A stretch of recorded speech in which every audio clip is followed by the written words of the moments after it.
GPs are back and Magic the Gathering is getting more accessible. These aren't things that I thought I would be saying in 2024, especially related to the future of Magic in 2025. With the Marvel X Universes Beyond set coming out, frustrating a lot of people in terms of the direction that Magic is taking, competitive Magic is actually taking what many would consider a positive turn. Especially with the announcement of the Spotlight series from Huey Jensen, we have a new way to engage with competitive Magic or just higher level Magic with new price support, new ways to just play the game, and new avenues to meet new people and explore the game that we love. And that's what I wanted to go over today.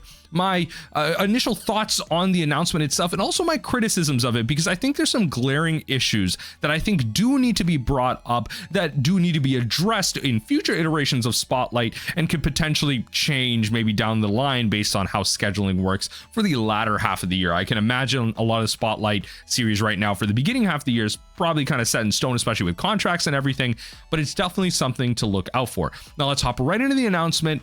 Let's talk about some glaring issues with competitive Magic. Announcing the Magic the Gathering Spotlight series coming to cities in the US, EU, and Japan in 2025. Now, we're going to touch on this. That's only 3 regions, and EU and Japan is like an asterisk. These special event spotlight specific themes over a weekend, including an open tournament with a top 8 invite to the upcoming Pro Tour. So again, very similar in many ways to a Grand Prix, a GP of old. Let's hop right into the announcement made on the 20th here. So the Spotlight series, more opportunities to compete at high levels, play for prizes, and gather with gamers from all over are coming in 2025 with the launch of the Magic the Gathering Spotlight series, with an exciting new large open tournament series taking place in cities around the world. Now, this is the whole video itself. I'm going to link this article down below if you wanted to kind of watch the video, go through the whole announcement from Huey. But what is the Spotlight series? It's a large multi-day celebration that will spotlight a specific theme at each event, and elements of that theme will influence the events, weekend's events. Just as exciting as the events themselves, each Magic Spotlight series stop will feature a flagship main tournament, a 2-day open event that features $50,000 prize pool, a sweet promo card, and invitations to upcoming Magic Pro Tour events for the top 8 finishers. So again, very much like the Pro Tour. So you day 1, day 2 a Pro Tour, like not a Pro Tour, a GP. Like I remember that was like a big thing for like the casual spike. Like, yeah, I day 2'd the Pro Tour, or like I top 8, not the Pro Tour, the GP. I keep saying Pro Tour, but I day 2'd GPX, I top 8'd GPX. Like that was like a big thing. So now it's going to be I day 2'd SS Toronto or something, you know, Spotlight Series Toronto. So, you know, the verbiage is going to change. But next year in 2025, we'll feature 8 Magic Spotlight Series events in total, 5 in the US, 2 in Europe, 1 in Japan. And this is kind of what I want to talk about. So straight off the bat, this is one of my biggest criticisms right now. 5 in the United States. As a Canadian resident, shout out to all my Canadians down below. Let me know who else is viewing from the Great White North here. 5 in the US means we get none in Canada. Not even Vancouver, Toronto, Montreal, nothing. Not a fan of that. Not a fan of that. And look, as someone who's got a lot of responsibilities going into adult life here, I ain't got the time to drive out for a whole weekend like that. It'd be nice if it was nearby in a city. I don't want to cross the border, but 2 in Europe, especially considering how big that region is, considering the amount of countries and everything. 2 in Europe, 1 in Japan as well, which, I mean, I guess serving all of East Asia, the eastern kind of section of the world here, that's not great either. But noticing that one of the big missing pieces here is South America. South America gets screwed again. No Spotlight series. Heck, is Spotlight series going to be even a place where Pauper is going to be a thing? Like, Pauper was made an official format, yet we don't have any big major tournament for it. Like, Europe or South America would be a great place for a Pauper Spotlight series. We are obviously going to get Pioneer, Modern, Standard. Like, we're going to get all of these formats 100%. But what about these regions where we could have more Spotlight series and potentially have different formats like Pauper kind of make the throws as well? Like, imagine top 8ing or winning or getting an invite through what is literally considered the best constructed format out there by many out there. I think it's pretty much close to the best constructed format out there. Big glaring issue to me. So big criticism there. No South America, and no, and a spoiler alert, no guarantee or announcement of any Pauper stuff. And I'd always kind of talk about that, where Pauper was made an official format, as I said, but there's no large scale support for it because it's seen as like kind of an underdog format in terms of playability, but it's a really easy format to get into. There's aggro, there's control, there's combo. Like it's really easy to get into. You don't have a lot of the busted, complicated things. It's just a lot of linearly busted things like lightning bolt, dark ritual, lotus petal. It's not things with word soup. It's just things that are like, oh yeah, that's a good card. That's it. That's all the majority of Pauper is. Anyway, the main event brings multiple days of Magic fun to select cities in the upcoming year. The event that's sure to attract competitive players will be the 2-day main event, an open tournament featuring $50,000 in prize money awarded to the top finishers. The Magic Spotlight main event will also feature one format over the course of 2 days of competition, with the action starting on Saturday. Everyone who signs up may compete in as many as 9 rounds on Saturday as they wish, but only players who have 18 match points or better, typically awarded via 6 or more match wins, may compete on second day of competition on Sunday. After 6 rounds on Sunday, the top 8 advance to a single elimination playoff, which will play to a winner on Sunday. The top 8 players will also secure invitations to the upcoming Pro Tour, which is great. Just top 8 gets you that. And then competing for the title of Magic Spotlight Champion, the lion's share of the $50K, and an extra special prize for the winner of each Spotlight Series main event. More on that in Spotlight Themes section later in this section. The Magic Spotlight main events are open tournaments, meaning anyone eligible to participate in sanctioned Magic the Gathering events may sign up when available. Again, that kind of open participation that GPs had, where you could be that local hero, that local grinder, that casual spike that signs on, top 8's a GP, top 8's a Spotlight Series, and really elevates yourself, and you have your dream of being on the Pro Tour. That's kind of what's exciting about something like this. I will really praise that. Like, it really brings back that casual dream of not having to go to multiple RCs and grind them out. The problem with the lack of judges in RCs and smaller LGSs and people kind of feeding events this way. This is kind of the old dream of Magic that existed for many players, and I'm definitely excited that if I do get the chance to attend one of these, I definitely want to. Yeah, you could go O2 scrub out, but it's kind of exciting for the chance to make it big here. Promo cards will be available to each Magic Spotlight main event participant in non-foil, with promo cards changing for each theme. Additionally, the top 128 players from each Spotlight main event will earn a traditional foil version of the promo card. Additionally, there will be live video coverage, which is another big shout out. We can't say this enough this year. Live video coverage on both days of the event. We'll have more details, and tune in for that live coverage of Magic events. This is what we had at GPs, the old GPs, where you had side interviews of players coming on screen talking about their decks. I'm not sure if we're going to have that, but we're going to have live coverage of the top tables. Oh, I can't wait. That's going to be exciting for that. And even as someone that may not have viewed that actively, it was definitely like a clip machine. We got some of Magic's bigger moments through that. A lot of conversations, a lot of people, and just more eyes on Magic on a competitive sense. I feel like this is a great turn of events, especially with more people coming into the game through Universes Beyond and just more casuals entering, giving them more avenues to watch Magic and see how easy it is to get on the main stage, to be that local hero. I think this is great. I think so there again still are the criticisms, but really happy to see some very big key things come out of an event like this. Really excited for that. Spotlight themes. Each Magic Spotlight event will feature specific themes. We're not quite ready to share each theme for 2025, but they do share the first 2. First one is going to be kind of based on foundations. So this is probably going to be, again, new era for standard constructed. So we're going to kind of see that January 3rd to 5th in Atlanta, Georgia. The participants are going to receive Terror of the Peaks as the promo card.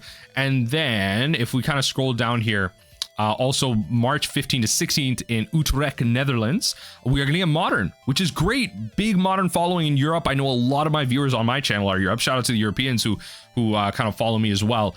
Fanfinity will be hosting it. Modern Constructed is the main event, and Cauldron Complete is kind of borderless Cauldron Complete. This is going to look so sweet. Featuring the art from Monster. I hope I'm not even going to try and pronounce that. But beginning on Saturday, this is going to be great. Modern Spotlight being the second one is going to be really exciting there. But again, I'm just kind of curious, like, where's the Pauper? I'm always going to be that person in the background. Where is the Pauper, right? Are we going to... let me tell you, if Pauper was one of the main events, I'd be trying to make it out there. Not gonna lie, especially if you had Pauper main event in North America. Woo! whew, you might catch me on a flight. You might have to catch me on a flight, because I'm there. I might have to be there. Might have to talk to the wife, put some money aside, might have to fly out. You know what I mean? Like, that's exciting. But regardless, a lot of information off the bat here. Great promo pricing, and just a lot of great opportunities here in terms of kind of receiving some promos. The last thing I want to mention here is we'll have more information on Magic Spotlight Modern in the upcoming months, including what the special winner prize will be. So stay tuned. Where does this link go, actually? I purposely didn't click on this. Okay, so this is kind of Spotlight Series Utrecht. It's kind of main event, so this is kind of the prize for it. First place gets 10K. That's actually really exciting. I'm going to kind of throw it at the bottom here. First place gets 10K. Second is 5. That's really cool. First place, you get your top 8 Pro Tour. You get your promo, $10,000 in pricing. That's pretty good. That's pretty good. I mean, top 8 gets at least, top 8 guarantees you 1,000. Chances are you get top 8, you probably make your money back in terms of your travel and your lodging costs. Chances are, based on like kind of where you're staying, how you're carpooling, all that stuff. So that's going to be really cool. Kind of top 8, kind of guaranteeing that. That's a pretty sweet amount of money for that.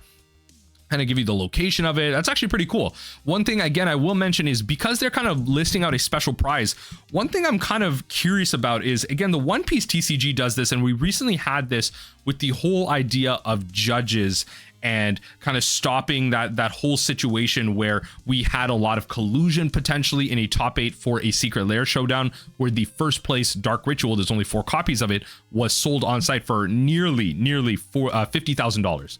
And so I'm wondering if Magic is going in that direction. Less cash prices, and you might include them for the incentive, but then more of these exclusive promos. Like, what is that special award going to be? Are we going to get a special 1-of-1 polluted Delta or something? You know, like, this is the only copy of this out in the world. Are we just going to start creating 1-of-1 copies for winners of this? Because those are going to be ungodly amounts of money. Unheard of. Imagine a foil promo 1-of-1 signed. It said, what if it said Utrecht Modern first place winner? Modern first place Utrecht winner, polluted Delta, stamped. How much do you think that's going to be worst cost? And this is all speculative. This is all speculative. But I'm just really curious what that special prize is. It's not cash. It's not that invite. You know, chances are it's a card. And I'm thinking, like, what if they go down that route with that Secret Lair stuff, with that kind of that One Piece TCG model where they give you these special stamped winner cards that aren't available anywhere else, that do go for ungodly amounts of money. Is that what it's going to be? Can you imagine the hype around that? Like, that would be the way, that would be a big way for collectors and a lot of casuals to chase that dream. It's not just about your Pro Tour invite. A lot of people don't want to compete beyond that in Magic right now. There are a lot of big casual environments. But what if you had that as a promo? I mean, heck, the EDH players would go crazy because, you know, they like, you know, the format full of 1-ofs. Imagine you had that 1-of polluted Delta. There'd be a lot of top dollar paying people for prizes like that. So I'm really curious. Again, speculative. Let me know what you think in the comment section down below. Going into my first round of kind of criticism to address here, for Murph, may know him from the Command Zone. This is super exciting, although I'm curious to see if having 3 different types of con type conventions is sustainable. Seems like a lot. And I think it is, especially considering, you know, the kind of lack of support for a lot of this stuff in Magic over the past couple of years. And, you know, with them like really single-handedly like saving Hasbro in many ways, Wizards stock has just been like really doing good in terms of profit. I mean, just last year we had Lord of the Rings set, which was the highest selling set of all year. So we're definitely going to see the Marvel set really make Wizards a lot of money. And I think they're kind of banking on that. And they're probably going to try and use that to help fund some of these things like the Magic Cons, the Command Fest, and now the Spotlight series. And I'm wondering, like what is really the identity of a Magic Con at this point? Like, I think a lot of casual players are kind of just confused because, like, you have these regular conventions and you have like Magic events. There's also outside of other cons like Gen Con and all that stuff. Like, what is a Magic Con? Really? Like, is it supposed to be this mega amalgamation, and then Spotlight series is supposed to be, again, like they're trying to theme it, right? So it might be around a set, it might be around a format, it might be around whatever. And Command Fest are very clear in terms of their identity. And that's very obvious in terms of the audience that it wants to work towards. But is MagicCons for everyone? And is it for everyone, especially in terms of the sometimes what some people would consider prohibitive pricing? I'm really curious what the entry fee for something like this is. Do you need to pay a price to get into the hall? Is it going to be free entry into the hall? Because I remember that's what GPs were. You got free entry into the hall. You could open this, you could use the space.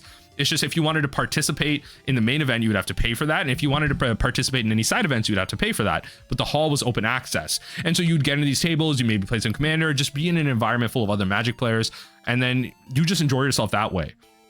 So I'm really curious what that's going to end up being. I feel like the kind of big selling sets of the Universe Beyond stuff, a lot of that, you know, some of that is going to be paying towards like licensing fees and all that stuff, and then kind of paying back into Wizards' pockets.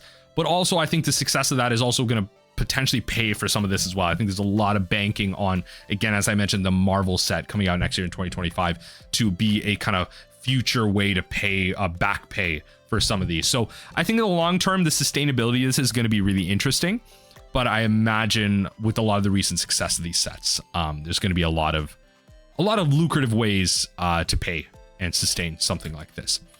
One thing I also wanted to mention, especially in terms of the judging thing, especially with the new Spotlight series mentioned, I think a big hole that a lot of people don't mention is the fact that judges are a big controversial situation recently. And I think like they really shouldn't be. Like, I hope many of you know that I'm very pro judges in terms of Magic the Gathering, especially personally, who hasn't had a lot of necessarily negative experiences with the judge program.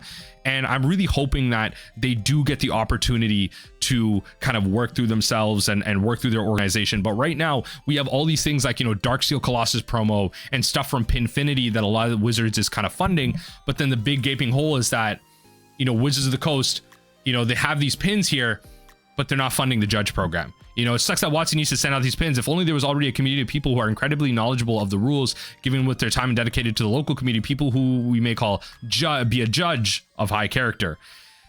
I think like the judge program is probably like the biggest downfall of this. And like now more than ever, we should now be praising and working toward the judge program. Yes, there's bad eggs, just like how there's bad people in your commander pods, bad people in your constructed events, bad people in your judge program. It doesn't mean that the few bad eggs should stand to be the poster child of the rest of them.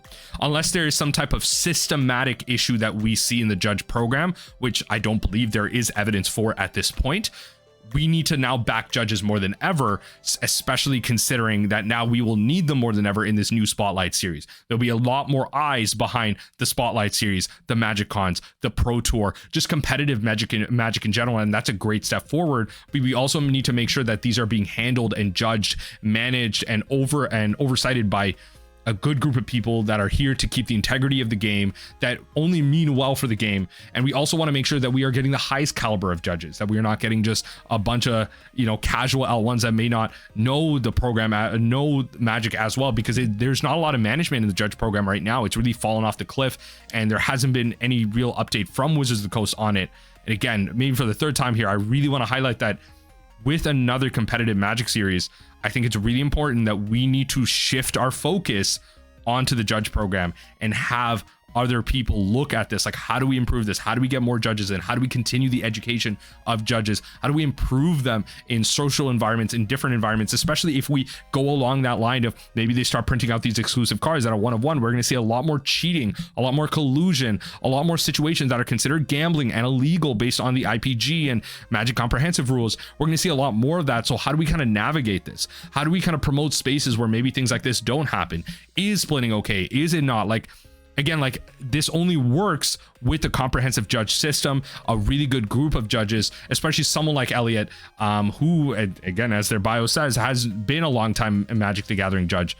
We should be standing behind our judges and working towards fixing this. If you find the judge program to be a problem and you are a competitive player, I think it's in your best interest and it is your kind of duty, it's your moral obligation to work towards a better judge program and really kind of promote that, because without the judges, we would not have competitive Magic. Without the judges, we wouldn't have the Spotlight series.